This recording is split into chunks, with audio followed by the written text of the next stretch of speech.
Liv Morgan is currently signed under WWE and performs on the Red brand of Raw. Regarded as one of the most talented wrestlers in all of WWE, Morgan has established quite a fanbase within the WWE universe. Morgan is among the most successful women in the wrestling industry. She was previously a part of the Riot Squad with Sarah Logan and Ruby Riott. Due to Logan having a shoulder injury, Liv Morgan and Riott continued as a duo until Riott was released in the month of June 2021. The Riot Squad had come to an end. Liv Morgan's dating life has continuously been a topic of discussion for her fans. As per rumors, Morgan's name is being associated with Bo Dallas. So, is Morgan in a relationship with Bo Dallas? The answer to that is yes. Liv Morgan is in a relationship with former WWE star Dallas. This wasn't something known to fans until the month of February 2021. It is unknown how long the duo have been dating each other, but they are currently staying together on a farm. Before being in a relationship with Dallas, Liv Morgan dated another former WWE star, Enzo Amore. The couple ended their relationship back in 2017. On this week's episode of Monday Night Raw, the clash of words between Liv Morgan and Becky Lynch continued. The conflict escalated as Morgan called the man a big, blabbering mess. The challenger didn't stop there, and went on to show the video of Becky Lynch breaking down into a pool of tears at Survivor Series, following her match with Charlotte Flair. Liv Morgan even blamed Lynch for the recent WWE releases and claimed her big, fat greedy contract is the reason her fellow WWE stars had to be released from the company. You're the reason why your friend is gone, just like the reason why your big, fat greedy contract is the reason why my friends are gone. How does it feel knowing you become everything you despised? Following the verbal clash, the two women got involved in a 10-woman tag team match. Liv Morgan's team included Bianca Belair, Rhea Ripley, Nikki Cross and Dana Brooke, and Lynch's team included Carmella, Zelina Vega, Doudrop and Tamina. The match was won by Morgan's team after she got the pinfall victory. There are a lot of noteworthy reports coming out of last night's episode of WWE Raw, with the returns of Edge, The Miz, and Maurice, multiple mentions of WWE releases and promos, and the women's match being given a lot of time. Many fans are talking about what happened on WWE Raw last night. Mike Johnson of PW Insider shed some light with backstage news about last night's show. In regards to the mentions of recent WWE releases being subject matter in promos last night, Johnson reports that the mention of Liv Morgan's friends being released in her promo last night, Ruby Soho and Sarah Logan, was either a call from Vince McMahon or someone else on the WWE creative team. It's important to note that that specific line has been edited out of WWE's YouTube video of the segment.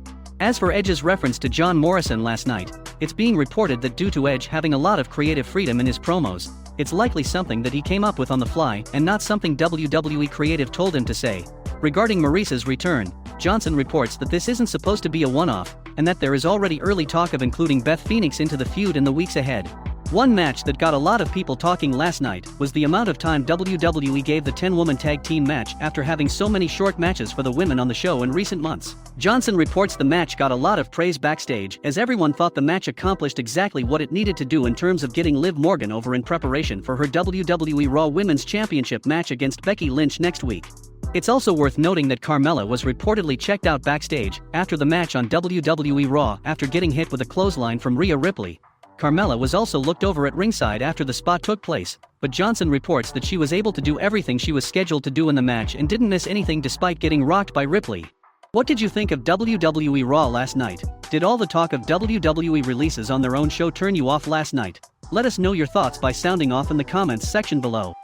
Former WWE superstar Braun Strowman has announced that he and EC3 will donate their proceeds from the upcoming Blizzard Brawl event to the Waukesha Parade victims. The event will be held in Waukesha, Wisconsin this Saturday. Strowman and the former 24/7 champion will be hosting a meet and greet and autograph session.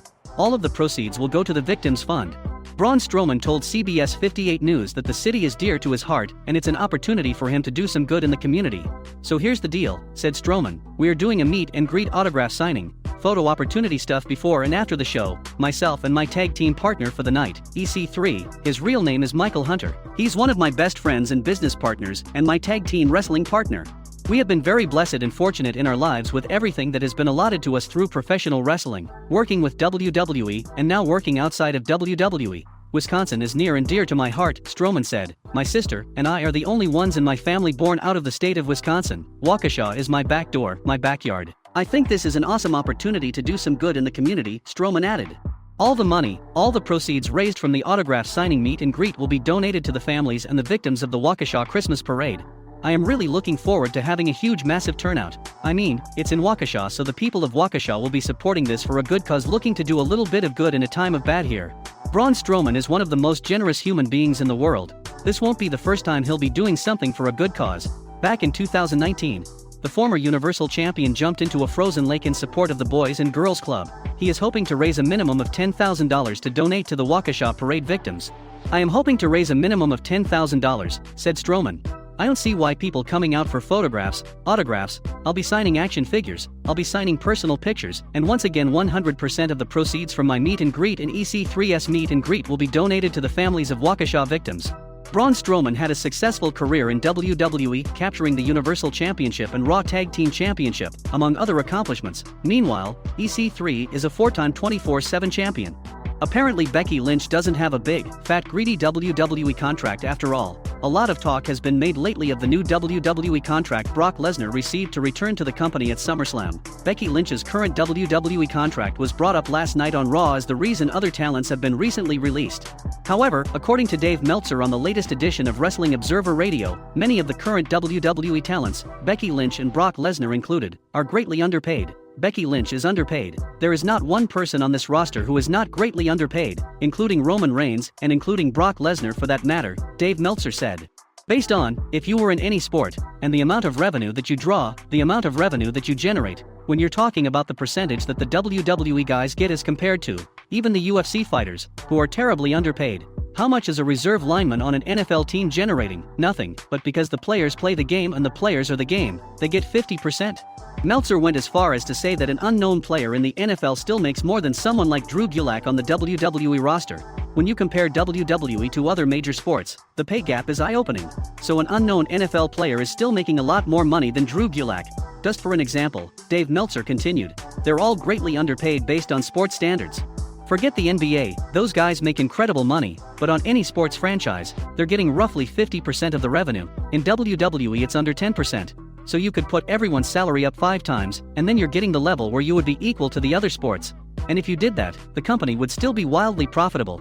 In a world where WWE cites budget cuts as the reason for all of the releases in the past couple of years, it's sad to think that people working there aren't making what they deserve. What do you make of Dave Meltzer's comments? Do you believe the majority of the WWE roster is greatly underpaid? Let us know your thoughts by sounding off in the comments section below.